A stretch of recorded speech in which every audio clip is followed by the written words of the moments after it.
Okay, so if we have nothing on the top like this one, then we have to borrow from the whole number. So we're going to make this into a 2, and then whatever our denominator is, we're going to make 4 over 4 up here. And then we just subtract 4 minus 3 is 1/4, and 2 minus 0 is 2. Same thing with this one. We have nothing here. So we have 8 as our denominator. We're going to borrow 1 from here, and it goes right here as 8/8, and then we just subtract as normal. All right, we're getting into multiplying fractions. So we have 2 1/4 times 6. We have to make this into an improper fraction. So 4 times 2 plus 1 is 9/4 times 6 over 1. Do you remember all of that, Shree? Yeah. Okay. I want you to practice. I don't know if last year you decided that just multiplying across was better, or if you did the cross cancellation. But I want you. I did the cross cancellation. Yeah, whenever possible, right? Sometimes we can't, but when we can, Better that way. I agree. So we're going to do the cross cancellation. So you're going to basically do, my common number is 2. So this turns into a 3 and this turns into a 2. Now I have 27 over 2. And then I have to make it into a mixed number. 2 goes into 2 one time. Bring down the 7. 2 goes into 7 3 times. And then because it's a fraction, we can just make it into a whole number. 13 1/2. Okay, so when you have a fraction like this and you don't have a common number to cross cancel, then we just multiply across and then you simplify. Does that all make sense to you? Yeah. Okay, when you're multiplying whole numbers,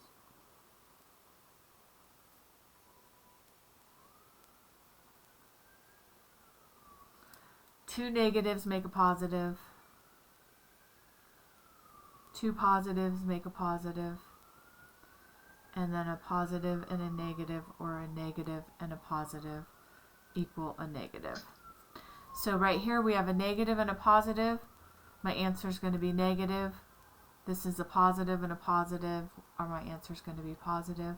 A negative and a negative, positive, and a negative and a positive equals a negative, and then you just do the math.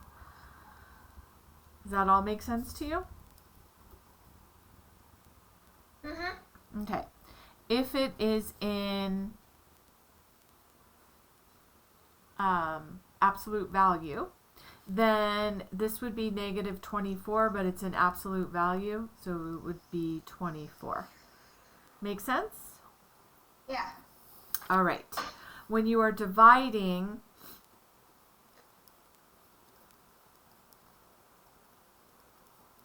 it could be in parentheses or not in parentheses. It doesn't matter.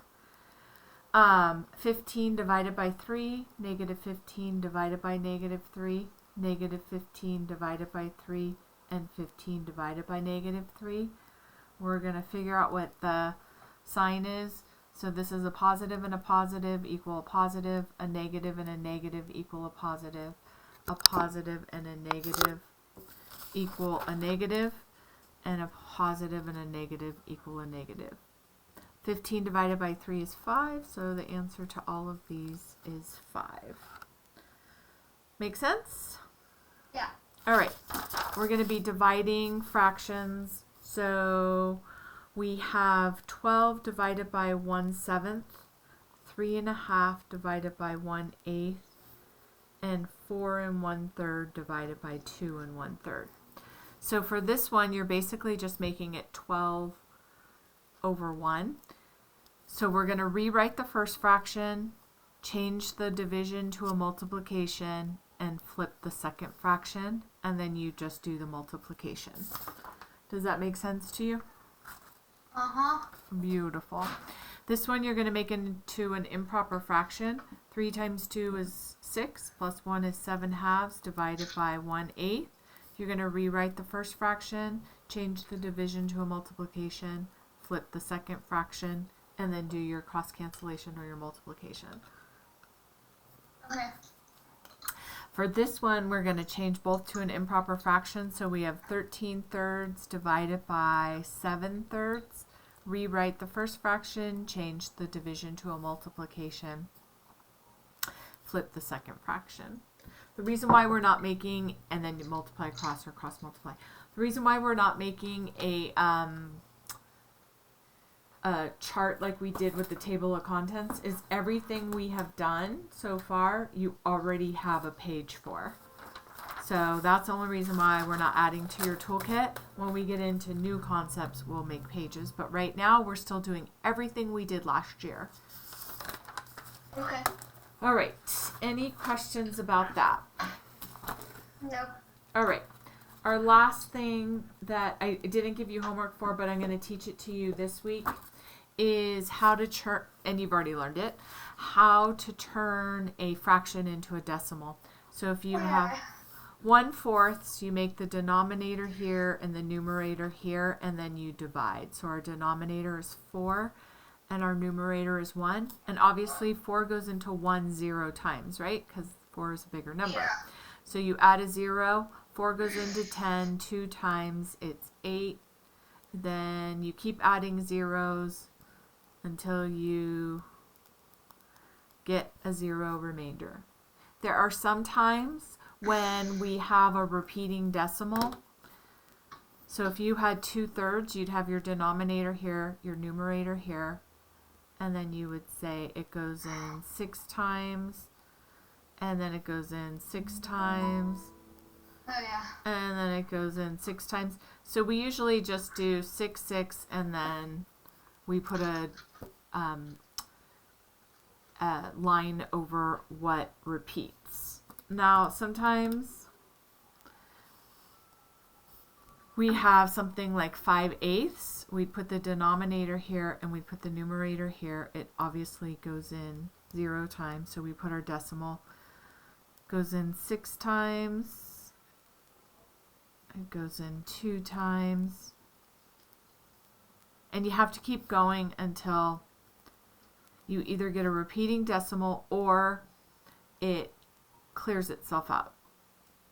So sometimes it's 3, sometimes it's 4 spaces, sometimes it's 5, but you just have to keep going unless it's a repeating decimal.